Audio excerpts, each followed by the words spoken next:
আজকের এই ভিডিওতে দেখাবো একটি দারুণ সেটিংস। সেই সেটিংসটি যদি অফ করে রাখেন তাহলে ভিডিওতে ভিউজ এবং সাবস্ক্রাইবার খুব তাড়াতাড়ি চলে আসবে। সেই কী সেটিংস, ভিডিওটি লাস্ট পর্যন্ত দেখতে থাকুন। তার জন্য ওয়াইটি স্টুডিওতে চলে যাবেন। চলে যাওয়ার পর যে ভিডিওটি আপলোড করেছেন সেই ভিডিওর উপর ক্লিক করবেন। করার পর পেন্সিল বাটনে ক্লিক করবেন, দিয়ে একটু নিচে দেখতে পাবেন ট্যাক্স, ক্যাটাগরি, কমেন্টস, এই অপশানটিতে ক্লিক করবেন।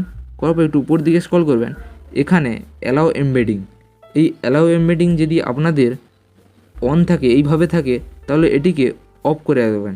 এখানে ঠিক চিহ্নটা উঠিয়ে দেবেন।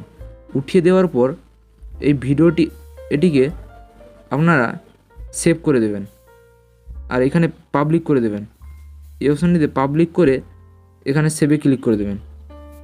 করে দিলে আপনাদের ভিডিওতে যদি এই সেটিংসটি যদি অফ করে রাখেন তাহলে ভিডিওতে ভিউস এবং সাবস্ক্রাইবার খুব তাড়াতাড়ি চলে আসবে। এটা 100% গ্যারেন্টি।